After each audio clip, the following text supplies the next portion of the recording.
Por décadas, a Adobe reinou de forma absoluta no setor de softwares criativos. Photoshop, Premiere e After Effects viraram o padrão da indústria, usados em blockbusters de Hollywood, campanhas publicitárias, projetos de design e até em vídeos de YouTube. Mas isso está mudando. Apesar das receitas recordes, as ações da empresa não param de cair, tendo uma desvalorização de 31% somente nesses primeiros meses deste ano. Esse declínio é resultado de anos de decisões cada vez mais questionáveis da Adobe, que foram afastando milhões de usuários. As críticas são muitas. O fim das licenças vitalícias, a chegada de assinaturas que só encarecem, a prática de simplesmente comprar e eliminar a concorrência, acusações de violação de privacidade, problemas de desempenho em seus produtos e taxas de cancelamento abusivas, que até geraram um processo judicial do governo americano. A insatisfação do público fez crescer a demanda por alternativas mais baratas e eficientes, como Figma, Canva, DaVinci, dentre outros. É por isso que neste vídeo veremos como a Adobe construiu um monopólio no setor criativo, por que a empresa chegou a ser processada pelos Estados Unidos e, finalmente, quais empresas estão realmente desafiando essa dominância hoje.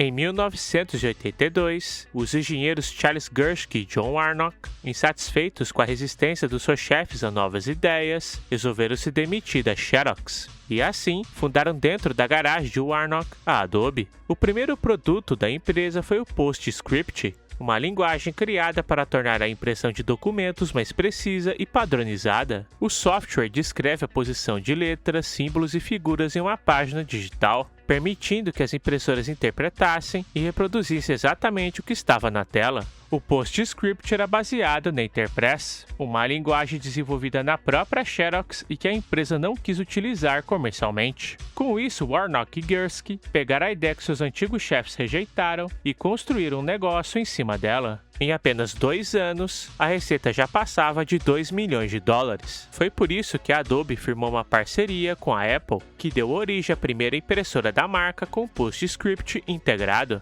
Inclusive, Steve Jobs chegou a tentar comprar a empresa, mas sua proposta foi recusada pelos fundadores. Em 1986, a Adobe abriu capital na bolsa. Um ano depois, mais de 400 softwares estavam suportando o PostScript. A partir daí, a empresa começou a montar aquela que seria sua linha clássica de produtos. O Illustrator surgiu em 1987 como editor gráfico vetorial para o Macintosh. Em 1990 foi a vez do Photoshop, criado pelos irmãos Knoll e licenciado pela Adobe, que revolucionou a edição de imagens. E em 1991, o Premiere chegou para dominar a edição de vídeos em Hollywood e na indústria musical. E por fim, em 1993, a Adobe lançou o Acrobat, que introduziu o formato PDF e mudou a forma como os documentos eram compartilhados. Em pouco tempo, a empresa havia se tornado fundamental para a indústria criativa, mas só isso não seria suficiente para conseguir dominar o setor.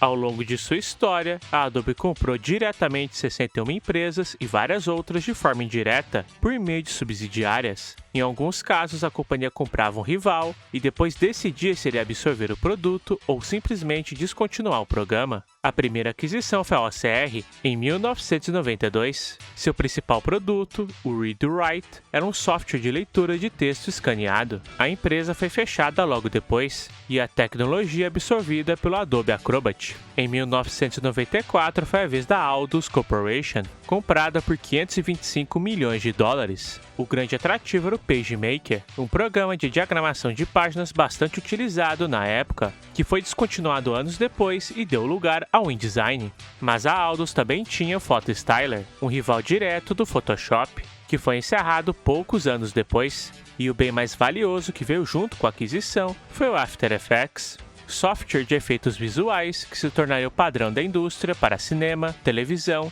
e publicidade. Em 2014 foi a vez da Adobe comprar a Fotolia por 800 milhões, um dos maiores bancos de imagem do mercado, e incorporou todo o catálogo ao Adobe Stock. Contudo, a aquisição mais polêmica foi da Macromedia em 2005, por 3,4 bilhões. A Macromedia era vista como a última grande ameaça à Adobe. Enquanto a Adobe dominava a edição de fotos e impressões, com o Photoshop e o Illustrator, a Macromedia controlava ferramentas importantes na área web, como o Flash, o Dreamweaver, Fireworks e principalmente o Freehand. O Freehand era um incômodo antigo, mais rápido, mais leve e mais flexível que o Illustrator. Ele incomodava a Adobe desde os anos 90. Em 94, quando a Adobe comprou a Aldus, quase que ficou com o Freehand também. Mas como não era dona original do produto e somente tinha licença, não pôde ficar com o software depois da aquisição. Anos depois, o Freehand havia se tornado propriedade da Macromedia. E desta vez, não escapou. Com a aquisição concluída, a Adobe simplesmente fechou o programa. Foi assim, eliminando ou absorvendo qualquer rival que ousasse aparecer, que a Adobe consolidou o monopólio das ferramentas criativas. E com o mercado nas mãos, a Adobe finalmente pôde fazer o que quisesse com seus clientes.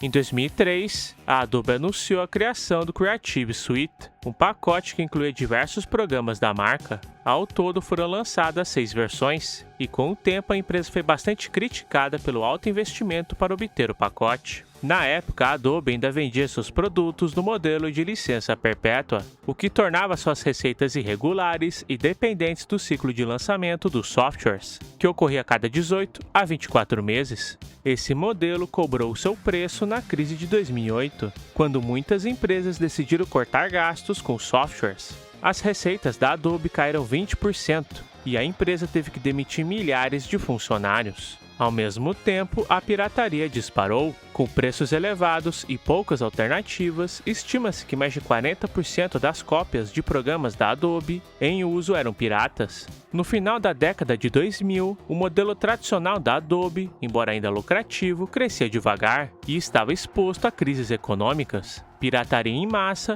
e uma concorrência que começava a surgir. Em 2013, a companhia encontrou uma solução, que foi abandonar as licenças e migrar para o modelo de assinaturas mensais. O principal defensor da mudança era o diretor financeiro Mark Garrett, que argumentava que o modelo de licenças não suportaria o negócio a longo prazo. Na visão dele, a assinatura teria 3 vantagens: renda mais estável, atualizações constantes para os usuários em vez de grandes lançamentos anuais e, por fim, uma redução da pirataria, já que na cabeça dele, uma mensalidade mais acessível seria mais atraente do que arriscar instalar uma cópia ilegal. Em maio daquele ano, a Adobe anunciou que o Creative Suite 6 seria o último pacote em caixa. Dali em diante, todos os programas e novos recursos estariam disponíveis apenas por assinatura no site. Entre 2013 e 2014, a empresa fez uma transição gradual, com promoções para incentivar a migração, que enfrentava a resistência de uma parte da comunidade.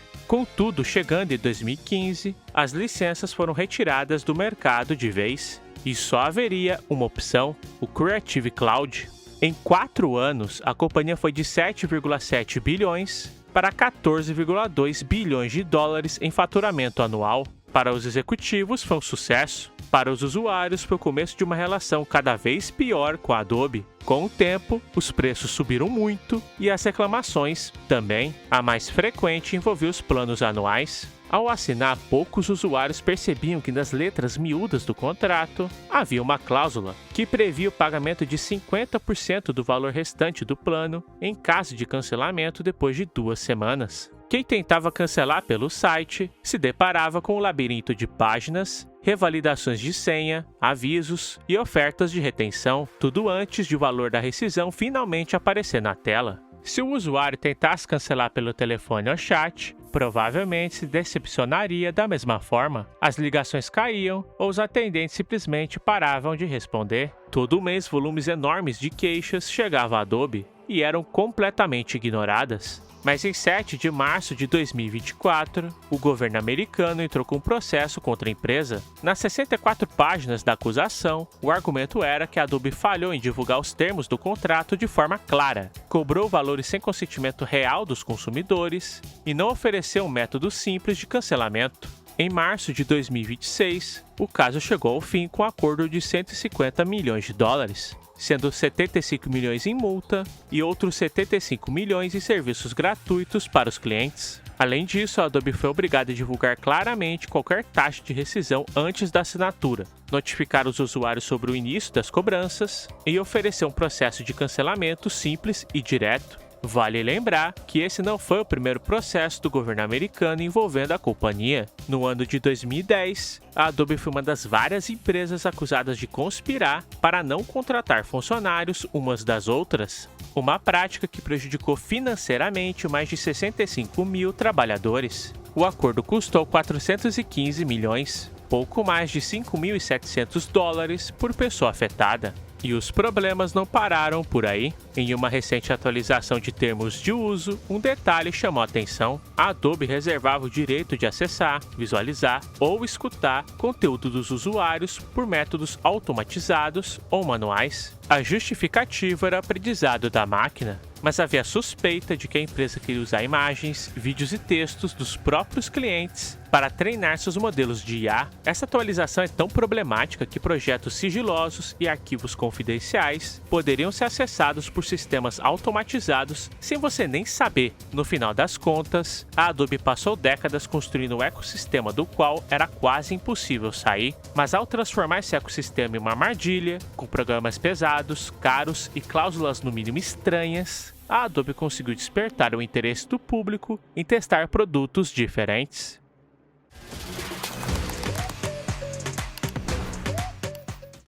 A chuva de críticas contra a Adobe, por suas atitudes cada vez mais gananciosas, não surtiu efeito imediato. A empresa continuou crescendo, continuou aumentando preços e continuou ignorando os usuários. Com o passar dos anos, as ferramentas da Adobe foram ficando cada vez mais pesadas, instáveis e exigindo muitos recursos do PC, principalmente depois da febre da inteligência artificial. Foi por causa deste cenário que surgiram opções como o DaVinci da Blackmagic, que vem ganhando cada vez mais destaque. Criado em 2003, ele inicialmente era um sistema de correção de cores usado em produções de grande porte. E a partir de 2010, sob o comando da Blackmagic, virou um software completo, com edição, pós-produção e efeitos visuais. E o maior atrativo do programa é que a versão gratuita é suficiente para a grande maioria das pessoas. A versão paga existe e é vendida no modelo de licença. Hoje em dia, o DaVinci detém 15% do mercado de edição de vídeo, número que cresce constantemente,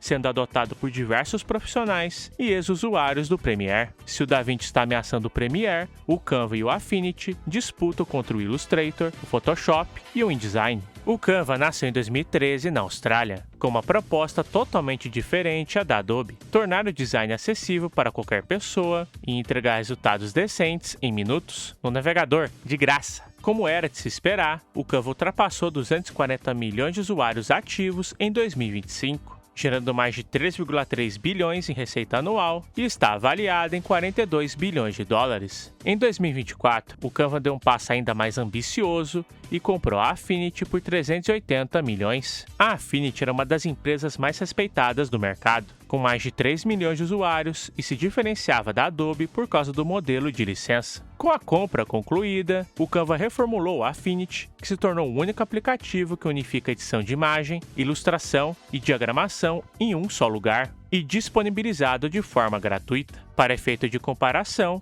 a Adobe tem cerca de 30 milhões de assinantes no Creative Cloud. É claro que o Canva ainda não tem o nível dos programas da Adobe, mas para a maioria das empresas, se tornou uma opção útil para fazer artes ou modelos de postagens em redes sociais. Fundada em 2012 pelos universitários Dylan Field e Ivan Wallace, a Figma nasceu com o objetivo de criar ferramentas criativas acessíveis e colaborativas. Devido ao sucesso da Figma com sua plataforma de design de interface, a Adobe tentou responder com a Adobe XD, seu próprio software de edição de interfaces, mas que acabou fracassando miseravelmente. Por causa disso, a Adobe tentou comprar a Figma por 20 bilhões de dólares em 2022, mas os reguladores do Reino Unido e da União Europeia bloquearam o negócio, apontando um histórico extenso da Adobe de comprar a concorrência para conseguir assim manter o monopólio. A Adobe teve que pagar 1 bilhão de dólares à Figma por causa do fracasso da aquisição. Com dinheiro em caixa, a Figma focou em expandir sua linha de ferramentas com o Figma Slides, o Figma Sites, o Figma Make para a geração de protótipos de IA, e o Figma Buzz, voltado para a criação de conteúdo de marketing. Em julho de 2025, a empresa abriu capital na Bolsa de Nova York. As ações mais que triplicaram o preço do IPO no primeiro dia, encerrando com valor de mercado de 56 bilhões de dólares. Pressionada por investidores, a Adobe apostou as suas fichas em sua própria IA, o Firefly. Ele foi lançado como uma resposta ética à euforia da IA generativa. E a realidade era outra. Uma reportagem da Bloomberg revelou que o Firefly havia sido treinado, em parte, com imagens geradas por outras IAs, como por exemplo o Midjourney. No ano passado, analistas rebaixaram as ações da Adobe, apontando que suas ferramentas de IA não conseguiram acompanhar o ritmo de rivais como Canva, Google e o Claude. O ambiente de incertezas sobre se a empresa poderá disputar nesta nova conjectura culminaram na saída do CEO Shannatun Narayan, depois de 18 anos no cargo. Mesmo após liderar a empresa durante seus anos de maior faturamento, sua estratégia envolvendo a IA foi bastante questionada, o que colocou ainda mais pressão para sua renúncia. Em paralelo, seus concorrentes têm avançado mais do que nunca. O DaVinci prova que a edição profissional pode ser gratuita e as licenças vitalícias ainda podem funcionar. O Canva e a Affinity provaram que o design pode ser acessível e leve. E a Figma provou que pode sim, a longo prazo, destronar a Adobe. Pela primeira vez na história da companhia, seu domínio está em risco. Isso porque a empresa não acompanhou o desejo do público por mais eficiência e preços baixos.